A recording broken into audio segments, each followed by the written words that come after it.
Vus d'en haut, ce sont parmi les plus beaux lagons de Polynésie. Ceux qui entourent l'île de Moorea. Une eau si translucide que transparaissent les récifs coralliens. Mais l'image est trompeuse. Sous la surface, des zones entières de corail mort. Plus de couleurs et très peu de poissons.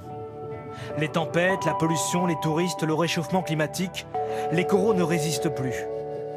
Mais sur l'île, ils ont désormais leurs anges gardiens.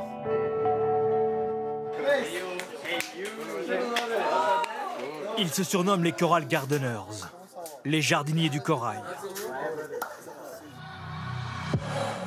Ils ont entre 20 et 25 ans. Ils sont surfeurs, pêcheurs ou encore plongeurs. Tous amoureux de leurs récifs qu'ils ont vus se dégrader depuis leur enfance. Alors chaque semaine, les jardiniers du corail partent au large de Moorea. Et leur travail commence par une étrange cueillette.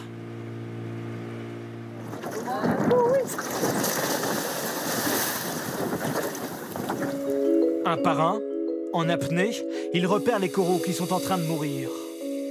Certains blanchissent à cause de l'augmentation de la température des eaux. D'autres sont cassés par l'activité humaine.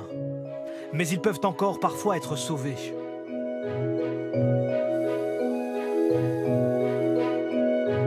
Les espèces sont ramassées à même le sable, dans les fonds marins.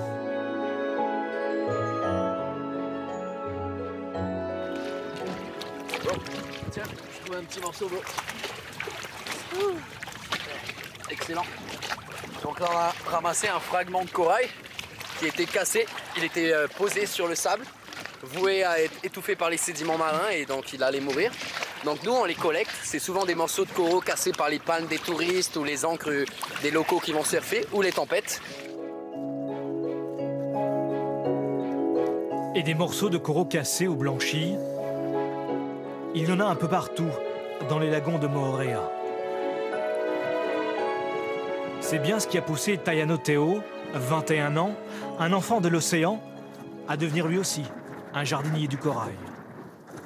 Mon environnement que j'ai connu, plutôt coloré, et là il est en train de blanchir, donc c'est plutôt sad, on va dire, plutôt triste pour moi. Donc c'est pour ça que je me motive à participer à tout ça et aider ce projet à fond, donc pour pouvoir sauver nos récifs. Une fois récoltés, les coraux abîmés vont être bouturés, comme pour une plante. Avec une pince, il faut commencer par couper la partie morte du corail. Bien, juste là, sur la partie morte du corail.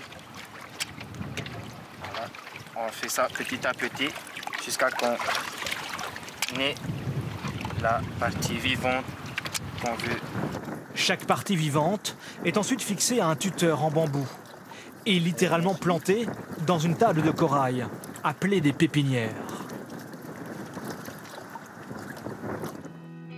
Puis après 3 semaines, ces boutures sont replantées, une par une, dans les récifs où plus de 7 fois sur 10, le corail survivra et se développera.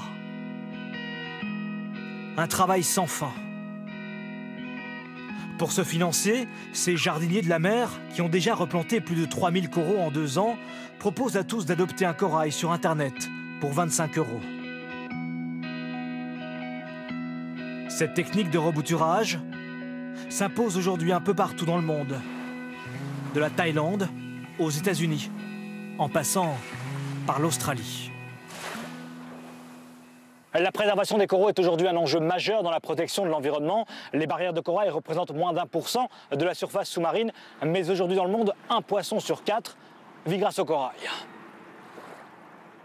C'est la fin de ce journal. Merci de nous avoir suivis. Dans un instant, le